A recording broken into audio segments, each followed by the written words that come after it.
Hello, my name is Laura Reiners and I serve as the Community Relations Director at GrowthWorks. GrowthWorks is a human services nonprofit that has been serving Southeast Michigan for more than 50 years. We specialize in substance use treatment, family services, and kids in the juvenile justice system. Our goal is to bring you staff and partners in the community to talk about the great work that GrowthWorks is doing to help individuals restore hope, embrace change, and improve their lives. Today we have with us Allison Hurst, who's going to be talking with us about the Peer Recovery Coaching Program and her role as a supervisor of the Peer Recovery Coaching Program. Allison, thank you for being here with us today. Hi Laura, thanks for asking me to join you. I'm really excited to talk about our program and just discuss all the great things that GrowthWorks is doing for the community. Awesome. So Allison, maybe you can get us started today in telling us what peer recovery coaching is. Yeah, so Peer Recovery Coaching is a group of individuals with lived experience with substance use and addiction. We've all dealt with our battles with addiction and have overcome those through some sort of recovery program. We've become certified through the state of Michigan, and now we are working to help others along their road to recovery. Wow, I mean, that sounds like it's very important work that needs to be done in the community, but also very challenging. So maybe you can tell me a little bit about what does it take, or what kind of background does someone need to have, as well as the training that's required to serve as a peer recovery coach? So the most important training is the lived experience.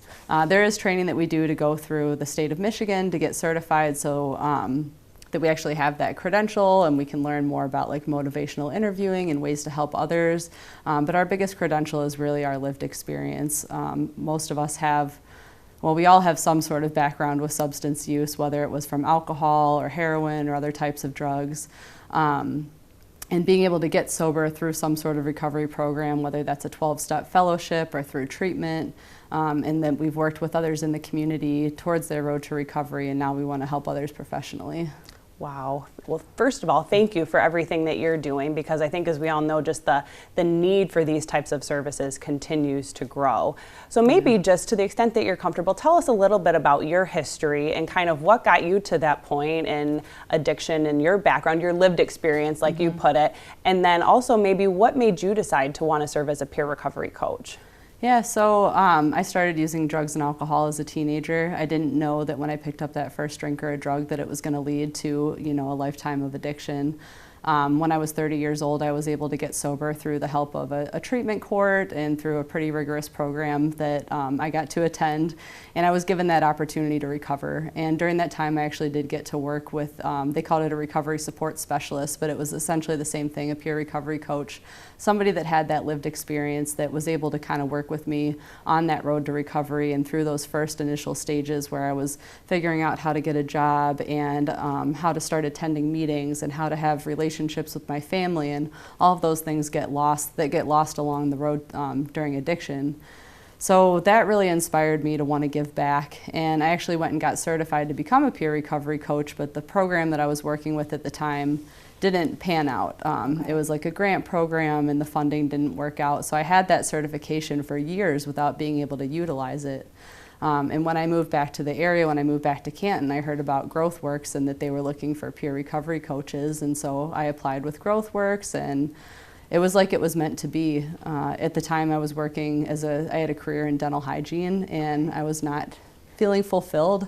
I was about 4 years sober and just realizing that this isn't what I want to do with the rest of my life, that I have all this experience and all this passion for helping others, and I want to be doing something with that. So when I got the job at GrowthWorks, I knew that this was it and this is what I wanted to do. Wow. Well, maybe you can tell us just a little bit of what does that role as being a peer recovery coach at GrowthWorks look like? What are the things that you guys are doing? How do you work as a team, and what types of services are you providing to the community? So, you know, the main thing is that lived experience. You know, we are able to give that hope and that light to others that, like, you can too recover.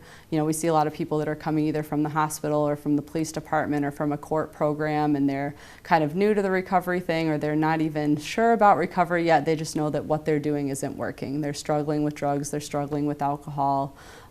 Sometimes they're not really willing to stop yet, and we just have to be able to meet that person where they're at and say, hey, I've been in your shoes before, this is what worked for me, this is what didn't. We can work with them on a recovery plan, so we're actually looking over different aspects of their life and saying, what are your barriers to recovery? Are you homeless? Are you jobless? Are you struggling with emotional wellness, spiritual wellness, physical wellness, those sort of things? So we can work with them on the holistic part of the treatment, because it's not just about stopping using drugs or alcohol, it's about treating the individual and meeting them where they're at. I think that's so important, and you and I, we've worked together for quite a long time, both at GrowthWorks and then in the partnership that GrowthWorks has with St. Mary's in Livonia. And I think one of the things that I continued to tell, and that I know we continue to tell the staff, both in the police departments and the hospitals, is that the value is in that peer. That it's, there are plenty of people, the family members, friends, other professionals that care about these individuals, but there's something so unique in the fact that the coach has had that lived experience and has walked that path. So maybe you can talk about just a little bit how you use your past experience and how you connect with coaches and how how you connect with clients. Yeah. So I really just being able to share your story and say, hey, I've been here, I understand where you're coming from, I know how you're feeling because I felt it myself. I've lived this life, and like this is how I was able to get better, and this is how I was able to get out of it.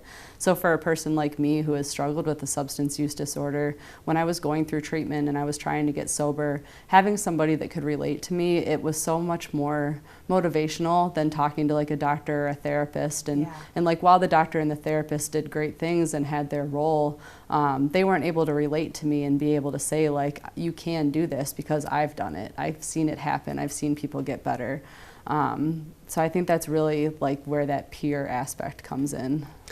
Another thing that I know we've been trying to do with the program is really just looking at the diversity of our peer recovery coaching program. So when you hear about trying to grow the diversity for that program, what does that mean to you, and how does that affect the clients that we're able to support through the peer coaching program? Yeah. So I think that's another way that we're able to like make our clients the most comfortable, is we have peer coaches that are diverse in so many ways, and not just racial diversity, but gender, age, lived experience. You know, we all have different paths that we've taken to get sober and different experiences that got us to where we're at now. You know, when I have a client that comes through that maybe is a heroin addict, maybe I will connect them with a coach that's recovered from a heroin addiction.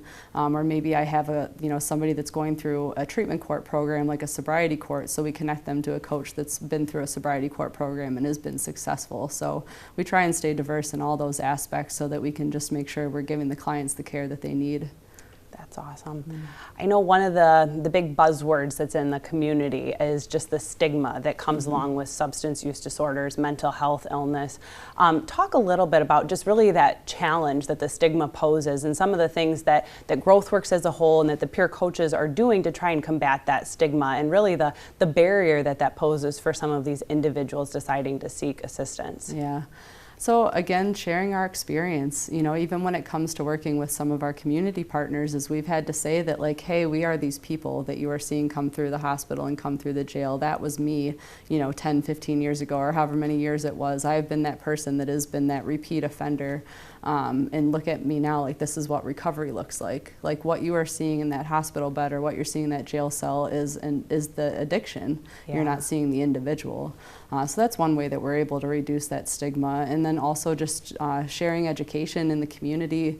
We've done a lot of community events and public forums where we're able to talk about recovery, talk about addiction, and let people know that this is a disease that people are suffering from. And you know, where you wouldn't treat somebody who's a diabetic, you know, negatively because they're diabetic, and you would want them to seek the treatment and get the help they need in order to manage their diabetes. You know, addiction is the same. These people need help, these people need medication, they need doctors, they need peer support, they need treatment. So we're able to educate the community on that as well. That's so important. Now I know when we think about the work that we're doing, everybody walks a unique path, and you talked about the value in having the different peer coaches that have walked those different paths. So I know it's not the same and it's not necessarily easy to quantify, but you could talk to us maybe about a success story, or when you think back on some of the individuals that you've worked with, what is something that would be inspiring to share with our audience just in terms of how the peer recovery coaching program touches people's lives? Really just being able to watch somebody from start to finish, especially And I think a lot of the people that we get through the treatment courts, where they are put in this treatment court program because they got a drunk driving offense and they're not familiar with the recovery, they're very resistant, they're being asked to do X, Y, and Z in order to stay compliant and get their driver's license back and all these things, and feeling very overwhelmed and like, I don't think I can do this. And then you work with them for 2 months, 3 months, you start to see a little bit of improvement in their lives, and then a year later, they're almost through the program and they've got a steady job, they've got their driver's license back, they're going to meetings, they're feeling better about themselves, they're taking care of themselves. Just to see like those light bulbs go off and see people really regain some sort of like normalcy in their lives, that's really inspiring. That's wonderful to hear. So since we are here in Canton, what can you tell us about the services that GrowthWorks offers specific to the peer coaching program to Canton residents?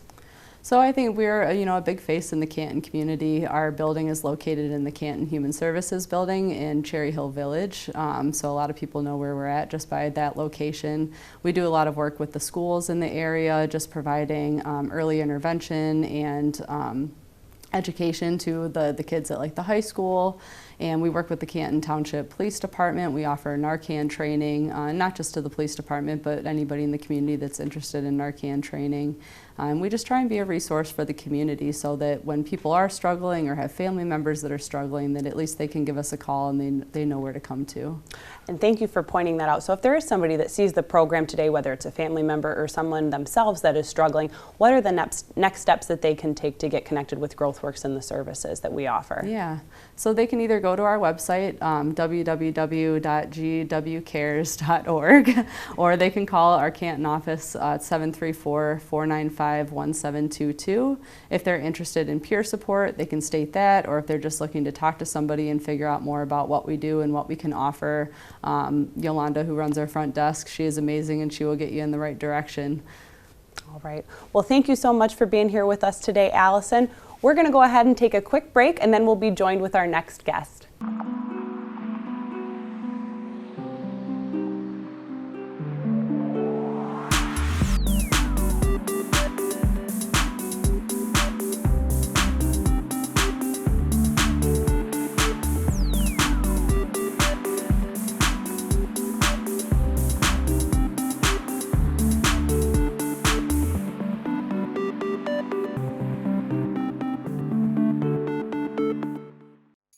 Families are invited to set up tents in Independence Park to enjoy the Croods, New Age, at dusk on July 15th. There will be plenty to do before the movie, including games, activities, and entertainment for the entire family, beginning at 6 p.m. Please note, no fires or fire pits are permitted. Register online starting June 15th at cantonfund.org. If you plan to come out to the event but are not camping, there will be a $7 cash-only wristband available to take part in the evening's activities, available on-site only. Fees are $30 for residents. Overnight camping fee must be paid on-site the day of the event or register early online for $25. What are the benefits of shopping local? Besides finding quality products and produce in your own backyard, shopping local means your produce is hand-picked and brought to you in its freshest state. Local products means less travel, which helps the environment. Plus, your business helps support the members in your community. So keep it local and visit the Canton Farmers Market Sundays from May until October at Preservation Park.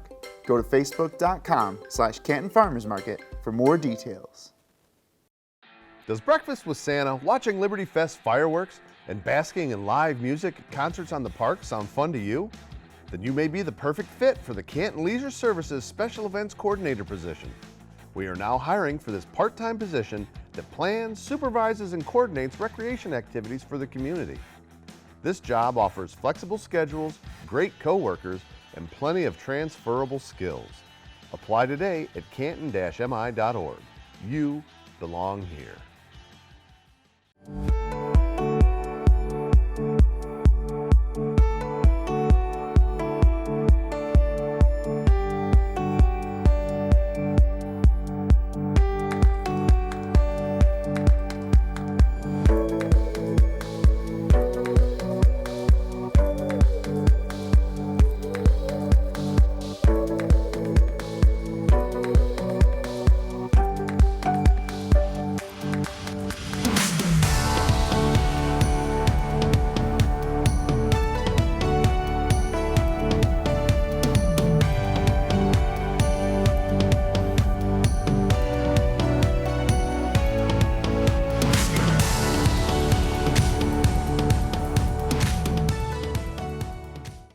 Thursday Night Live is back, and with it, tons of music, food, drinks, and fun. Running from June 30th to August 18th, bands will include R&B, country, oldies, classic rock, and more.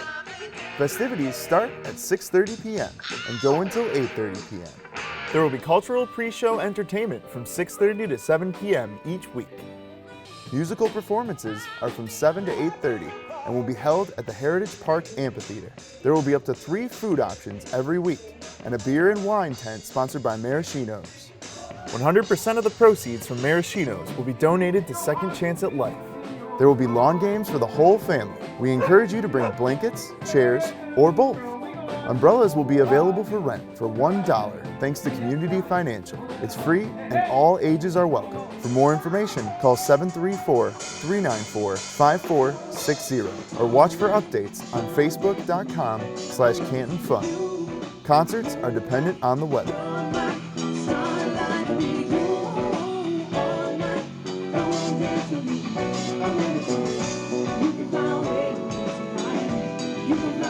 Welcome back, and now we're joined with Sarah Wiegand, Peer Support Specialist at GrowthWorks.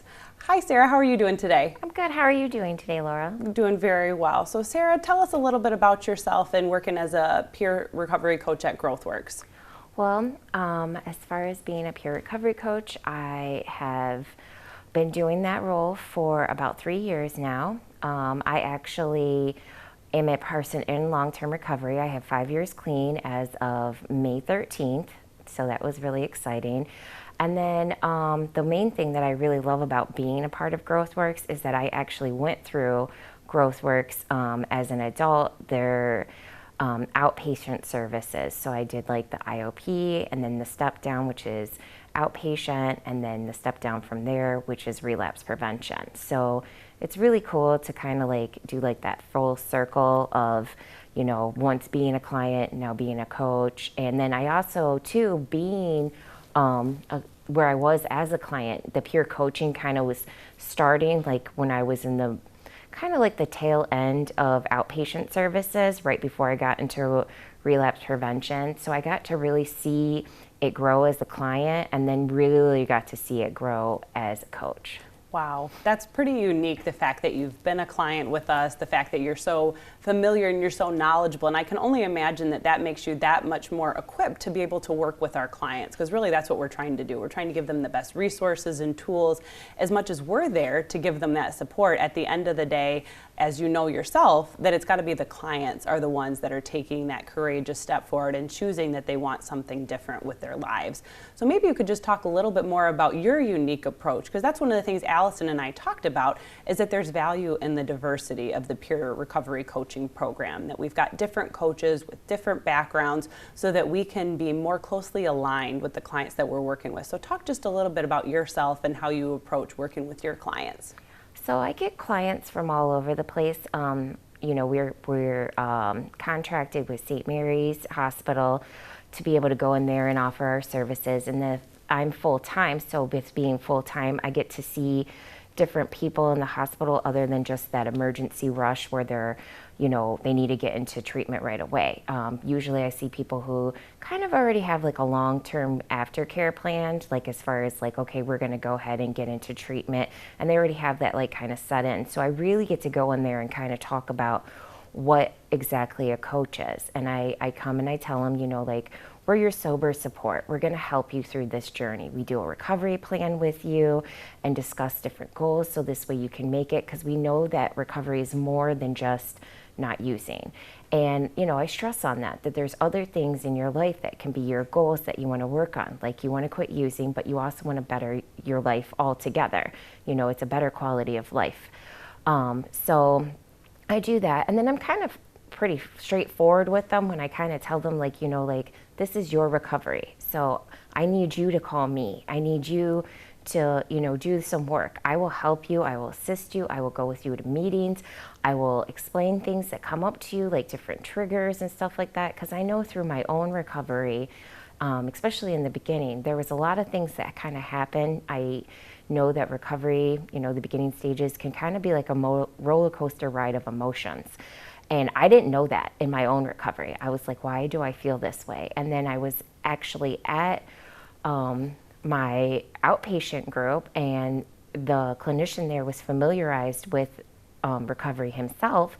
So he was able to be like, you're going through acute withdrawal syndrome. And it was like, as soon as I kind of heard the technology and then kind of learned more about it, it was like a giant light bulb like went off. And I've seen that happen with my clients too, where they'll be talking about stuff and they'll be like, I don't know why I feel this way. And then I tell them and they're like, oh.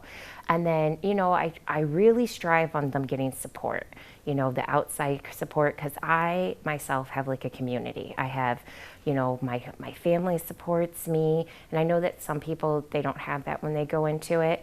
So you can also get another form of family, and that's by the recovery community.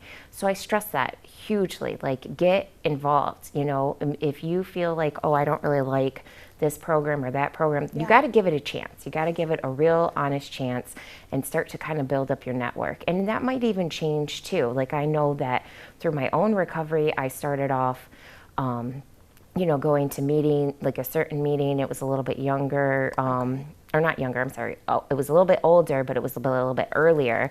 And then I branched out to a little bit more like my age crowd. And now I can still go to the people that are a little bit older, and I can lean on them for support, and I can lean on the people who I talk to on a daily basis. And it's really awesome. And then the fact that I work for GrowthWorks, you know, it's very fortunate. We're a huge team. We support one another big time with our own recovery, as well as supporting our clients with the recovery. If I don't know something, I can reach out to any one of the coaches. You know, we have a group chat that we do. We also communicate with one another really, really well. You know, we're like our own other little family, and we're able to branch out that way. And so to have all of that behind me, like that support and stuff, I can offer that to my clients and be like, I have this support and I can help you. So let's build up your support. And, you know, it's amazing to see the growth. It's amazing to see them go from like, okay, I'm here because I know that, you know, maybe I'm going to die, or I'm here because the court told me that I have to be here and I'm not so happy. You know, most of us aren't happy when we have to get into recovery, but to see them kind of flip and then start to adjust to it and then even embrace recovery, it's like the greatest thing ever. That's got to be cool Yeah, to see. it's very cool. So I know that you've had your own lived experience and you're working with clients that are struggling with addiction and trying to get to recovery, but I still think probably one of the biggest challenges and why there's so much stigma around it is honestly just because of a lack of knowledge and a lack of information. So say that you're meeting with, perhaps it's a family member or somebody who's in the network of someone who's struggling with addiction. What would you want them to know? Like, I feel like there's just a lot of misinformation. So if you had to try and educate people or try and tell somebody about just the path of addiction and how it affects people, what would be that piece of information that you'd want to share? Well, for one thing, I think a huge stigmatism behind, you know, drugs and alcohol, and I even faced it myself, even with my own like core family and even some of my friends, where they kind of were like, well, can't you just stop? Like, you know, or can't you just, you know, my dad was good at this. He'd always be like, why don't you just order a glass of bourbon and just sip on it? And I'd be like, okay. And I'd like go try that. And then it you know, that would last 2 seconds. And then I'm ordering my second or third and fourth glass. And then all the other drugs and everything that followed after it. So I think definitely you have to get into the mind frame that they can't just have one, because once they have that one, they don't know how to control themselves to be like, oh, I just had one. Or if they are sitting there trying to control it, because I've tried to do that, you're miserable. You're miserable the whole time, and you might as well not be there. So a good thing is definitely kind of have those conversations with people about it and let them know, like, yeah, I understand that this is a disease and it's progressive and it's taking over your life and it's consumed you. But you have to be the one that wants that help. So I can support you and I can be there, but I'm gonna have to put up a very hard boundary with you and let you know that I can't enable this for you, but I can be there for you.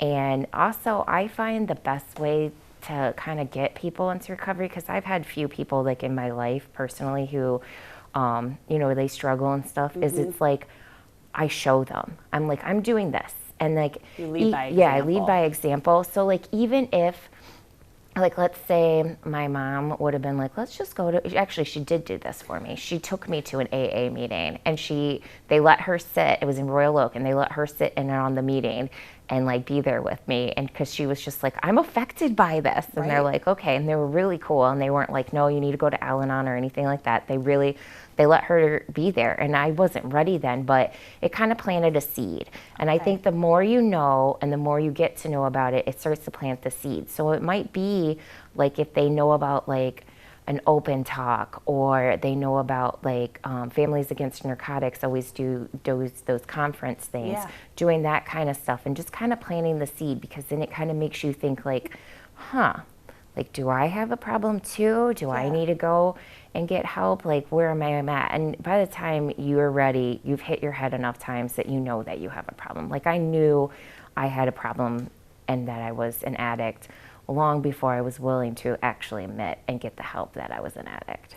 And I think I appreciate you sharing that, and I think that it resonates. It's got to resonate with so many of the people that we work with and other people out in the community, because I think unfortunately alcohol, maybe more so than some other drugs, is just more socially acceptable, if you will. And I'm sure there are many more people that could use help. And just finding out, I loved how you said they're planting the seeds, because that's really what it is just how do we make it more a part of our culture? How do we have it more a part of our regular conversations, so that when somebody is ready to ask for that help, that that help is ready and available for them? And one of the things I wanted to ask you specifically about is because there are more and more peer recovery coaching programs as a part of substance use treatment organizations and other nonprofits like GrowthWorks. But one of the things that we're doing more uniquely is we're starting to work with the adolescent population, and we're starting to work with kids younger and younger. So maybe you could just tell us a little bit more about some of the work that we're doing with the schools and how we're trying to get connected with kids, so that hopefully the earlier they know about some of these resources,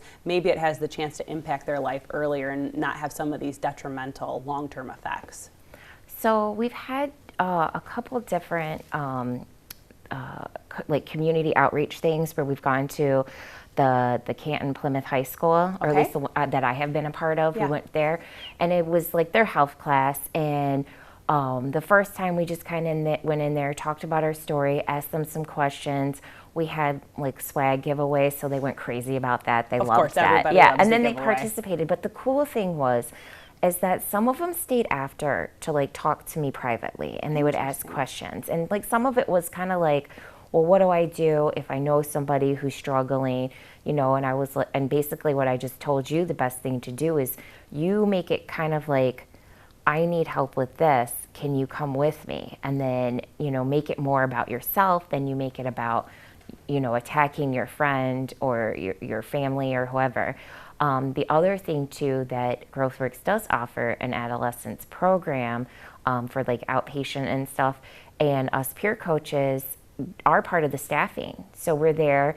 We even do like our own, like we'll have like every other week where we do like kids like AA and give them a taste of like what AA is. And I did that with another one of my coworkers during COVID. Like I was a part of the adolescent group, and then after we were able to lift off the restrictions, I got more into the adult groups. But it was really fun to kind of like be a part of that and see the kids and stuff. And I shouldn't say kids, adolescents. I knew I was going to say that. But anyways, to be a part of the adolescent program and to be there and to talk to them, relate with them, and even have them kind of say some stuff to me to make me be like, wow, like, you're really strong. Like, if you take away drugs and alcohol, you could conquer the world. And I think that's what's so important about getting the youth and getting the adolescents, and maybe then if they don't have this substance, I don't want to say holding them back, but it kind of does. Yeah, it does. It's a big, huge barrier. And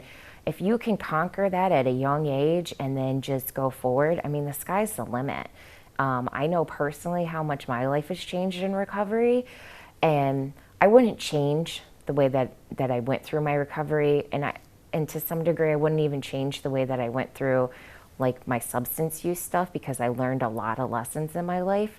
But if I could have told my younger self, like way back when, like, you might not want to get into this, and my younger self actually listened, I wouldn't mind that, you know, because I don't know where I would have been. And, you know, I'm very grateful and very happy where I'm at now. I love the company I work for, but, you never know.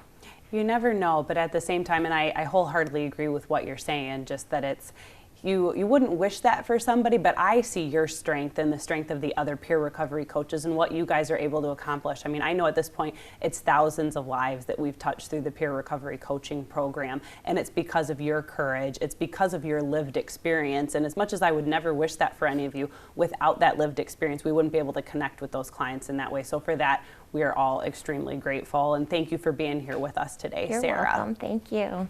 So thank you for seeing our program here with us today. If you'd like to learn more about GrowthWorks, you can visit our website at gwcares.org, or you can follow us at one of our social media channels, including Facebook, Instagram, and our YouTube channel. And we hope that you join us for future GrowthWorks programming.